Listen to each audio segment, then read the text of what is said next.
Hello everyone, আমি মৌসুমী চক্রবর্তী চলে এসেছি আমার আরেকটা ব্লগ নিয়ে।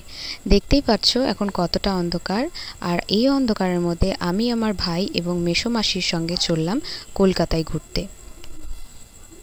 এখানে আমরা 3 ভাই বোন দাঁড়িয়ে আছি অটো নেওয়ার জন্য, আর আমার মাসি মেসো অলরেডি স্টেশনে পৌঁছে গেছেন। সো লেটস গো এভরিওয়ান, আমার সঙ্গে কলকাতা ট্যুর হয়ে যাক।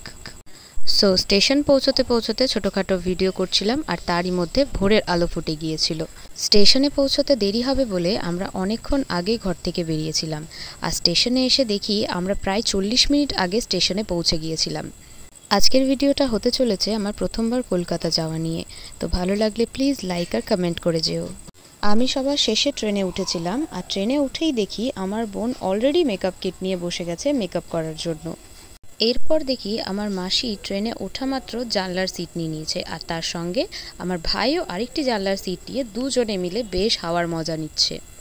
এরপর আমরা হাওড়া স্টেশনে নেমে সোজা মেট্রো স্টেশনে চলে আসি, আর সেখানে গিয়ে কিছু ভিডিও নেওয়ার চেষ্টা করি। আর এই দেখো আমার মাসি আর বোনু ভিডিওর মধ্যে ঢুকে পড়েছে। তারপর আমরা সেখান থেকে মেট্রো নিয়ে নিয়েছিলাম আর চলে গিয়েছিলাম কলকাতার দক্ষিণেশ্বর মন্দিরে। মন্দিরের ভেতরে যেহেতু ফটো তোলা বারণ ছিল, তাই আমরা বাইরে থেকেই বেশ কয়েকটা ভিডিও করে নিয়েছিলাম। মন্দির থেকে বেরিয়ে আমরা সোজা চলে যাই হোটেলের সন্ধানে, আর সেখানে গিয়ে দুপুরের লাঞ্চটা কমপ্লিট করি। মেনুতে ছিল ভাত, ডাল, আলু পটলের তরকারি, চিপস আর আলু ভাজা। তারপরে আমরা সবাই আইসক্রিম খেতে খেতে ভিক্টোরিয়ার দিকে রওনা দিই। আমি সবার পার্সোনাল ক্যামেরাম্যান, তাই সবার ছবি আমিই তুলে দিই, আর সেটার সুযোগ নিয়ে এরা যাই নয় তাই করে আমার ফোনের স্টোরেজটা ভরে দেয়।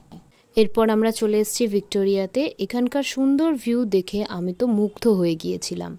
আমার আজকের ভিডিওতে ভিক্টোরিয়ার বাইরের ভিউটাই আমি তুলে ধরার চেষ্টা করেছি। খুব শীঘ্রই আমার পরের ভিডিওতে ভিক্টোরিয়ার ভেতরের ভিউটা আমি সবার সঙ্গে শেয়ার করে নেব। ঘোরাঘুরির পর এত গরম থাকা সত্ত্বেও আমরা রাস্তার ধারে গরম গরম চা খেয়ে নিয়েছিলাম। ঘোরাঘুরির পর আমার বোনুর পা ব্যথা করছিল, আর তাই আমার ভাই ওকে কাঁধে করে নিয়ে দৌড়াচ্ছিল। আজকের ব্লগ এখানেই শেষ করছি। ভালো লাগলে প্লিজ লাইক অ্যান্ড সাবস্ক্রাইব করে যাবেন। Bye bye Kolkata.